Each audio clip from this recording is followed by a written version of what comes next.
when the Washington Post revealed earlier this month that Ron DeSantis, Florida's back and insisted he was the victim of a smear campaign. Once again, DeSantis insists there was nothing wrong in addressing the group, whose founder has insisted Muslims cannot be loyal citizens of the United States. He said absolutely nothing controversial. Stephen Lawson, his spokesman, told FCIR's Trevor Aronson. Ron DeSantis will never apologize for his service in fighting to keep America safe, but in the audio of DeSantis' Q. The newly revealed speech is just the latest time DeSantis has stumbled into a racism scandal, from using the word monkey while speaking about his African-American gubernatorial opponent, Andrew Gillum, last month, to defending a supporter who asked him to bring back the hanging tree. Here's the full audio of his Q. Institutions in order to impose Sharia law, and stokes irrational fear of Muslims via a number of false claims. More recently, the group has had a major neo-Nazi problem, as documented by the Huffington Post, with far-right nationalists organizing rallies for the organization and speaking at its events. Last fall, the group was forced to publicly distance itself from Billy Roper, an active neo-Nazi whose wife sells swastika-embroidered quilts, who had initially received a CT for America's blessing to organize events in Arkansas. At the October 2017 event, DeSantis leaned into the audience's obvious anti-refugee sentiment with some very dubious claims. First, he argued that refugees should be allowed into the United States only if they somehow economically benefit America. What's the purpose of immigration for the United States? Is it to provide entitlements for foreign nationals? I don't think that, he told the crowd. The purpose should be to benefit the American people. DeSantis then claimed that Obama's 2012 Deferred Action for Childhood Arrivals (DACA) program, which aimed to protect undocumented migrants brought to the states as children, sparked the 2014 border crisis that saw a huge upsurge in unaccompanied minors and parents with young children.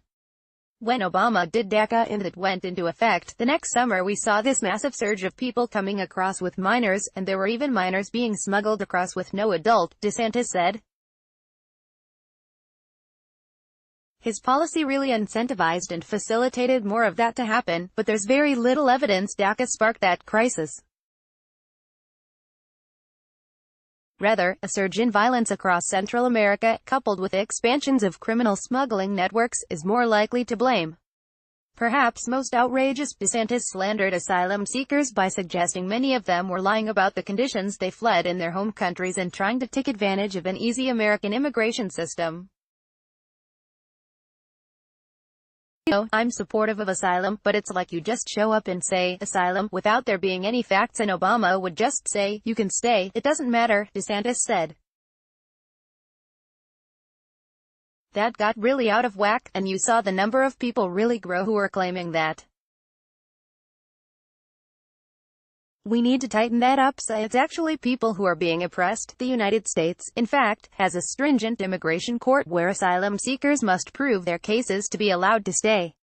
Obama did make it easier for those with credible fear of persecution back home to receive asylum hearings, but the increase in asylum seekers under his watch was mostly driven by chaos in Central America. In fact, as PolitiFact noted last year, it's extremely difficult to obtain asylum.